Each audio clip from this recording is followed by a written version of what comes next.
인색하신 것 같아요. 자기들 일 아니라고요. 하나님께서 기뻐하시는 줄 믿습니다. 아멘. 저는 어릴 적 꿈이 있었습니다. 그것은 제가 35세 되기 전에 우리나라 10대 중소기업을 경영하는 것이었습니다.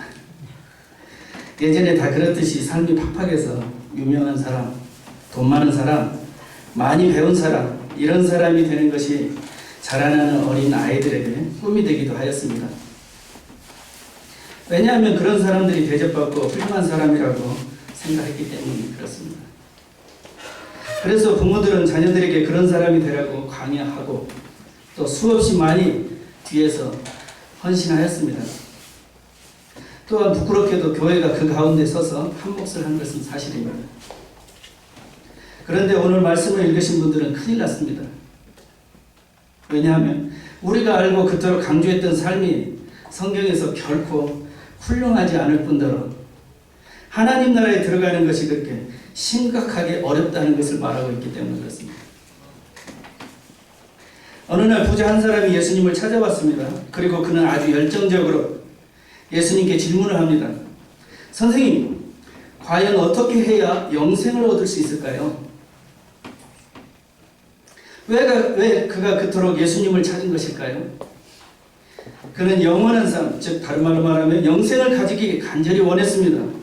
그는 아마도 이 땅에서 영생의 문제를 빼놓고는 모든 것을 다 가졌던 사람인 것 같습니다. 오늘 본문 21절에서 그는 매우 사랑스러웠다고 말하고 있습니다. 또한 그는 매우 열정적이었고요. 매우 도덕적인 삶을 살았던 사람인 것 같습니다. 왜냐하면 그는 모든 율법을 어려서 다 지켰다고 그가 말하고 있기 때문에 그렇습니다. 우리는 신앙생활을 할 때 매번 율법적인 문제들 때문에 우리는 넘어지곤 합니다. 그래서 좌절하고 절망합니다. 그 예로 한번 들어볼까요? 성경 일독 1년에 한 번 하기로 하셨죠. 그런데 됩니까? 거의 불가능하죠. 하루 1시간 기도 생활 하겠다고 작정했습니다. 은혜 받고. 그런데 이루어집니까? 한 이틀 정도는 되죠. 3일 이루어집니까? 우리가 선한 삶을 살겠다고 남을 위해서 봉사하겠다고 그렇게 하는데 매번 그렇게 이루어집니까? 이루어지지 않죠. 큐티 생활은 어떻습니까? 아침에 큐티하고 학교에 그분 출근해야 된다고 생각하죠. 그런데 그게 매번 이루어집니까? 그럴 때마다 우리 안에서 생기는 게 뭐예요? 좌절감, 절망. 나는 안 되는가 보다. 그런데 그는 어려서 그 모든 율법을 다 지키며 살아왔다고 말하고 있습니다. 이런 사람이 세상에 어디에 있겠습니까? 세상적 기준으로 볼 때 그는 우리가 알던 매우 훌륭한 사람일 것입니다. 그런데 주님은 말씀하십니다. 오직 한 가지가 부족하다고 말씀하고 계십니다. 이제 너의 모든 재산을 다 팔아서 가난한 자들에게 나눠주라. 그리고 너는 나를 따르라. 아멘? 아멘. 여러분들 재산 팔으라고 하니까 갑자기 아멘 소리가 확 주시는데 이때 부자는 많은 생각이 스쳐 지나갔습니다. 갑자기 머리에 주판을 두드리기 시작합니다. 경제적, 정치적, 도덕적으로 많은 판단을 그는 하였을 것입니다. 그리고 그가 내린 결론은 말없이 주님의 곁을 떠나는 것이었습니다. 왜냐하면 그는 재물이 많은 것 때문에 슬픈 얼굴로 근심하고 주를 떠났다고 성경에서 말하고 있습니다. 사랑하는 성도 여러분들, 이 부자가 가지고 있는 문제는 무엇입니까? 그는 매우 열정적이고 다른 사람을 배려했으며 하나님 말씀 즉 율법에 성실하였습니다. 그러나 그에게는 많은 재물이 문제가 되었던 것입니다. 왜냐하면 재물은 하나님 나라와 하나 되지 못하기 때문에 그렇습니다. 마태복음 6장 24절, 누가복음 16장 13절 말씀에 한 사람이 두 주인을 섬기지 못할지니 혹 이를 미워하고 저를 사랑하거나 혹 이를 중히 여기고 저를 경히 여김이라. 너희가 하나님과 재물을 겸하여 섬기지 못하느니라. 아멘. 아멘. 크게 하십시다. 아멘. 아멘. 네. 오늘 돈 얘기 하시니까 여러분들 굉장히 지금 마음에 갈팡질팡 하시는 것 같습니다. 그렇지 않죠? 아멘. 아멘.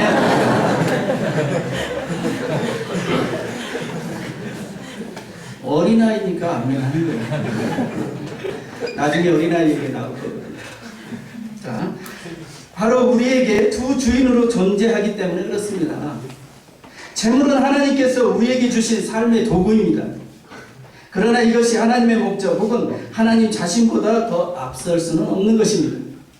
이것을 가리켜 성경은 죄라고 말하고 있습니다. 여러분, 하나님 나라를 위해서 우리가 지불해야 하는 것이 있습니다.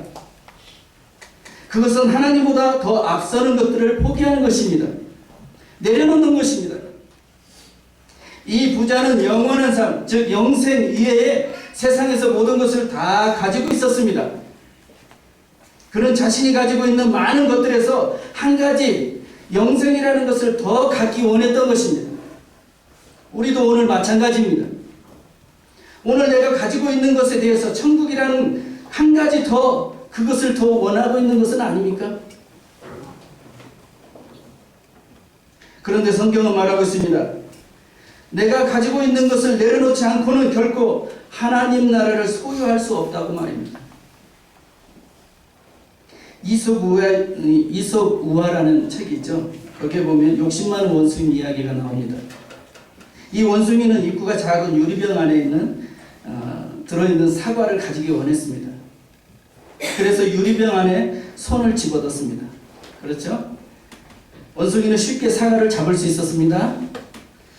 그러나 꺼내는 순간 작은 입구 때문에 손이 빠지지 않는 것입니다. 잘 아시죠? 예.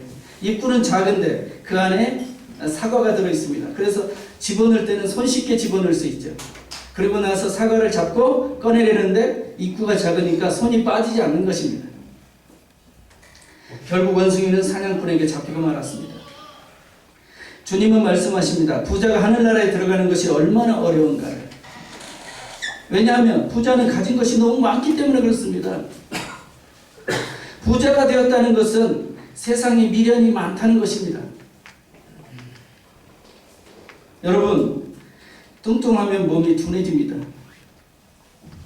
결코 빨리 뛰지도 못하고 작은 문을 통과할 수도 없습니다. 그런데 성경에서는 천국 문이 매우 작다고 말씀하고 계십니다. 작은 천국 문을 통과하려면 몸이 작고 날씬해야 합니다. 또한 마지막 때가 되면 큰 환란이 찾아온다고 성경에서 말씀하고 계십니다. 마태복음 13장 14절에서 마지막 때가 되면 산으로 빨리 피하라고 말씀하고 계십니다. 빨리 피하라고. 마지막 때 빨리 피하려면 몸이 뚱뚱해서는 안 되는 것입니다. 물론 이것은 육체의 뚱뚱함이나 날씬함을 말하는 것이 아닙니다. 영적인 표현들이죠. 우리가 세상을 향해서 더 많은 권력, 더 많은 풍요만을 추구하게 된다면 우리는 하나님에게서 멀어지게 되는 것입니다. 사탄은 계속해서 우리에게 세상의 부유함을 추구하라고 말하고 있습니다. 계속해서 주님보다 세상의 힘과 경제적인 안정을 추구하라고 계속 요구하고 있습니다. 유혹합니다. 왜요? 그래야 우리가 하나님과 멀어질 수 있기 때문에.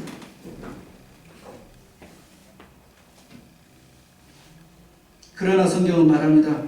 그러면 세상에서는 부자라는 칭호는 얻을 수 있을지 몰라도 결코 하나님 나라에 들어갈 수는 없다고 말합니다.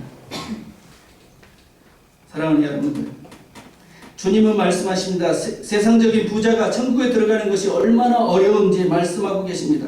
낙타가 바늘길을 통과하는 것보다 더 어렵다고 말씀하고 계십니다. 이것은 결국 부자가 천국에 들어가는 것이 불가능하다고 말하고 있는 것입니다. 그렇다면 우리는 모두 이제 앞으로 가난해져야 될까요?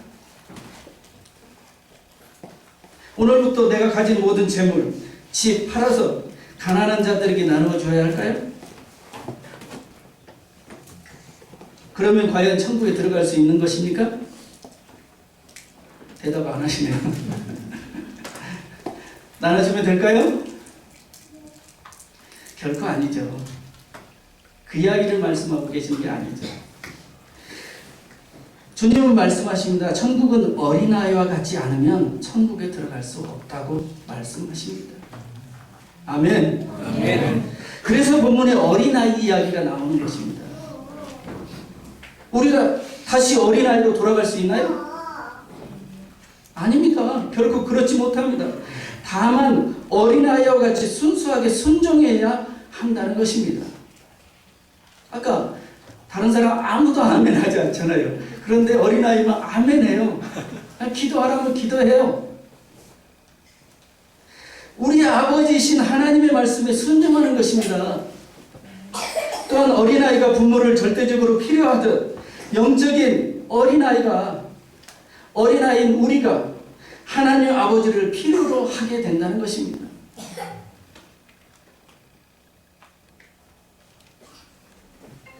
어린아이는 세상에서 가진 것이 없습니다. 그래서 어린아이는 몸이 작습니다. 또한 세상의 나그네는 몸이 날씬합니다. 나그네가 많은 짐을 가지고 다니면 긴 여행을 할 수가 없어요.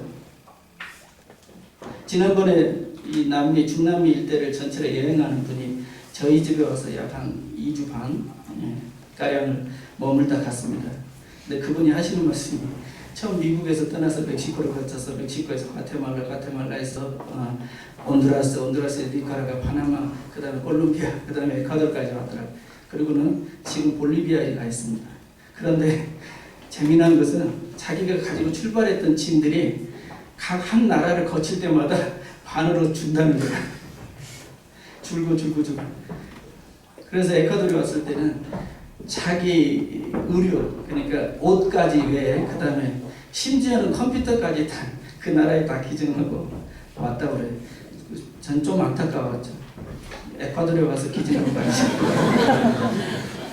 그때 마침 그러고 나서 그 자매가 떠난 다음에 제 컴퓨터가 아웃됐거든요. 네.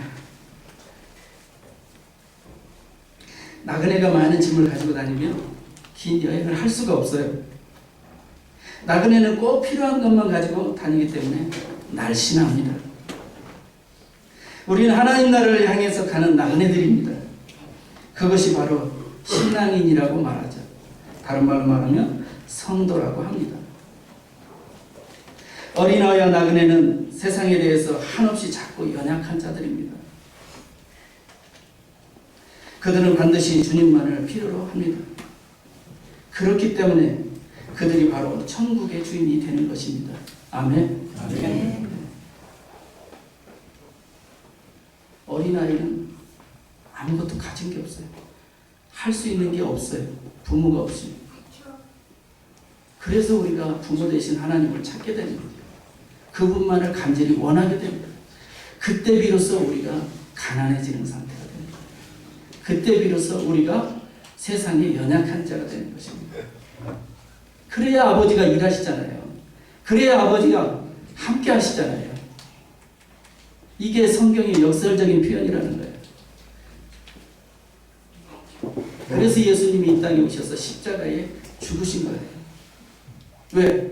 예수님께서 힘으로 얼마든지 다 모든 권세를 깨트릴 수 있지만 예수님 그분이 가장 가난한 자로 오셔서 가장 연약한 자로 오셔서 실제 우리를 살리시는 그 은혜의 역사를 그분께서 보여주신 거예요. 그래서 너희는 나를 따르라.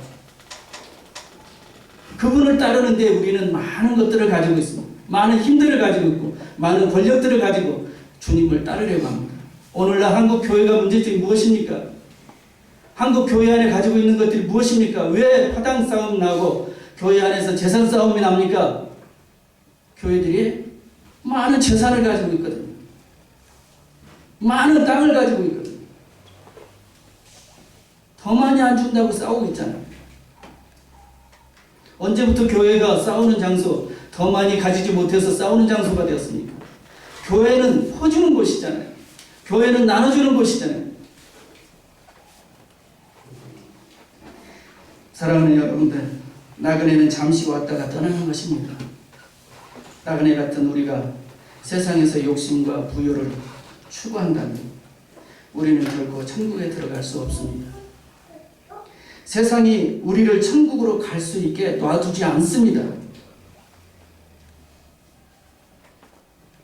하나님 아버지는 우리를 세상의 나그네 혹은 어린아이로 바꾸시고 혹은 만드셔서 결코 우리를 세상에 버려두지 않으실 것입니다. 아멘.